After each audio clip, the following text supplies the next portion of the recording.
It's a fiqhi question, so I'm not really qualified, but is there precedence for a group of women to go for Hajj together with a group being organised by a mosque and led by a man if no mahram male is available? Yep, this is legitimate and it's done, and the Saudis will give you a visa to do that, and for many women it's the only way in which they can ever perform the obligation of Hajj. Particularly, well, in England for instance, we have a lot of convert women. Most converts in places like Cambridge are women, and they're often divorcees, sometimes they're older women. In reality, given the prejudices of our community against marrying older women, unlikely to ever find a mahram, their relatives are not Muslims, and the only way they can conceivably do it is this way, by going with a group of righteous women, Jama'ah Salihah.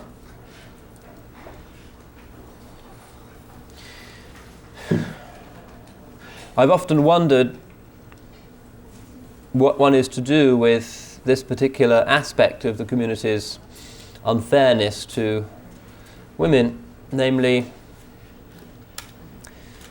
the great difficulty that women of a certain age find in remarrying, which is a religious duty for them. In England, very frequently we have these women who, the typical profile of this kind of convert is when she's young, she meets an Arab student in a bar or a nightclub, and they get married, and overnight he turns into some kind of religious firebrand, doesn't let her out of the house, beats her regularly, and she sincerely learns the deen and practices it. After a few years, perhaps when he's got his passport, he divorces her and marries a woman from back home who is even more docile than she is, and she's stuck. She has no family to go back to. The community is not interested. In most cases, she's not even allowed into the mosques. Where does she go? And we have a lot of women like that. It's probably the biggest single social problem amongst the convert community in England. Now, the traditional solution would of course be polygamy, because this is part of the Sunnah. Several of the wives of the Rasul alayhi salatu wasalam were elderly. He married them as an act of compassion, and it's a tradition in the Islamic world for a person to take in women into his family in order to give them a place in society. Now we don't do that. Polygamy, it seems to me, is something that is possible only for very good people or for very bad people, very good men or very bad men.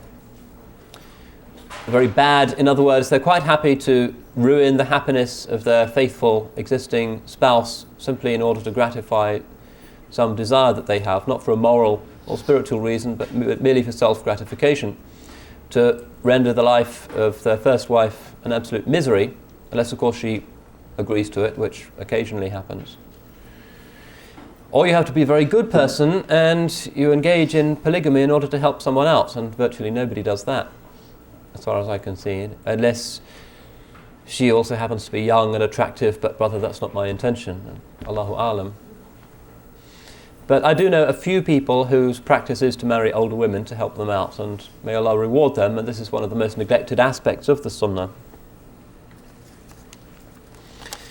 But how such women, when they're not attached, make the Hajj, they can only do it if they go with a group of other women.